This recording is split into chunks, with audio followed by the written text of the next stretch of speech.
The first part of doing a bucketless water change is to get the bucket, which I use a Brute Rubbermaid 32 gallon, I believe it is, commercial product, one that's food safe, and it's on a dolly.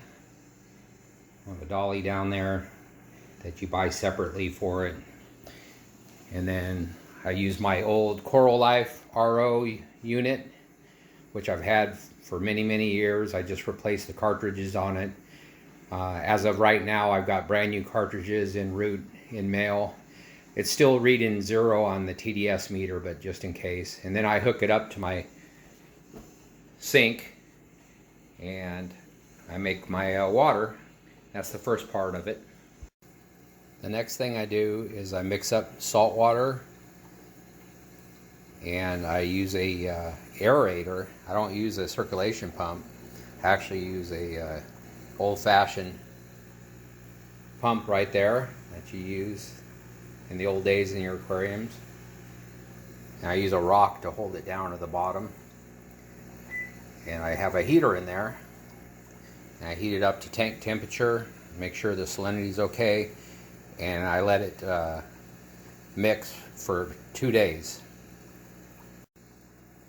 Two important things to remember when you do this is to put the water in first, of course, then put in the salt, and then stir it, and then put in the aerator and the heater after it's all stirred up real well.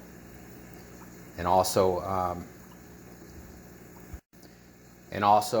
I use Nova Aqua water conditioner. I found out that if you put some of that in there before you put in the salt, that the deposits that you usually get from the salt are virtually disappear. If I do it without using Nova Aqua, I get like a little crust on the bottom of my mixing container, and if I use the Nova Aqua, I don't get that. So the next thing I do is I hook up a hose to my tank, and I run it all the way into the bathtub back there,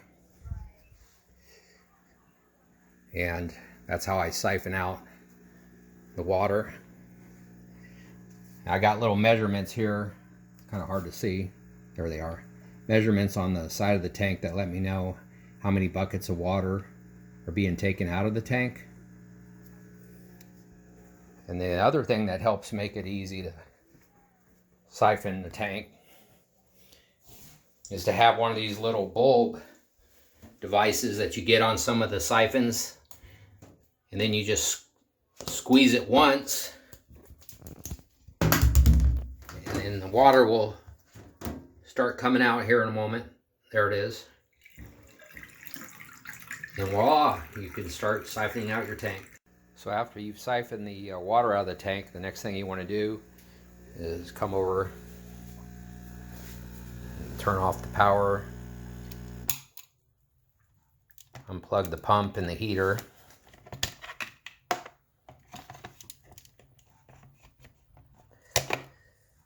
I put the pump plug, or the heater plug, excuse me, and the airline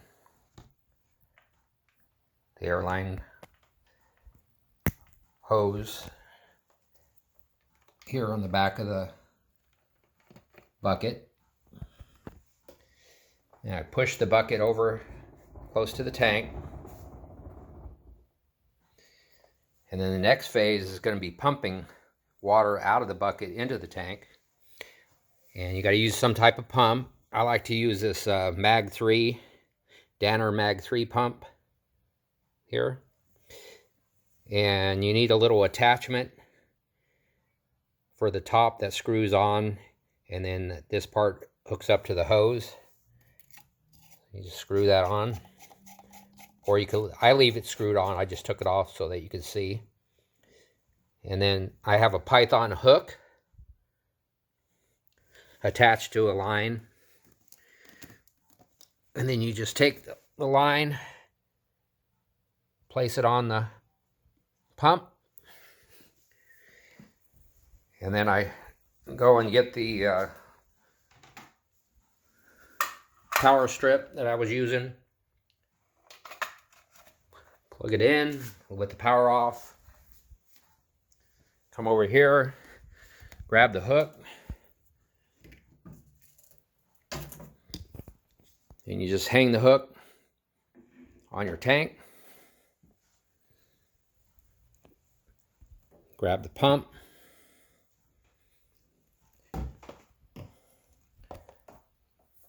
Submerge it into the water,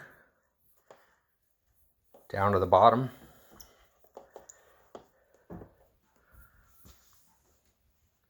Sitting down there.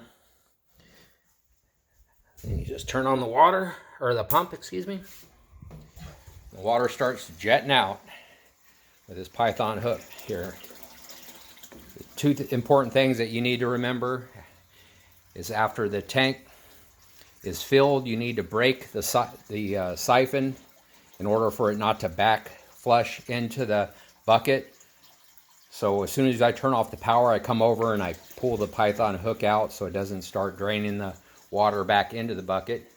The other thing is to remember that in order for the pump to run, you need to have your pump submerged. So that is approximately 4 or 5 gallons of water is needed for that. And so what I usually do is I make an extra bucket of salt water, and when I get done with filling the tank, I take what's left of the salt water and I put it into a small 5-gallon bucket in order to save it for next week. And then when I make up next week's batch of salt water, I just pour that bucket in with the other one and complete cycle over and over again. I don't like to leave it in the bucket for a week because I just don't like to do that. I like to leave it sealed in a 5-gallon bucket with a lid. And that's basically how you do a bucketless water change system.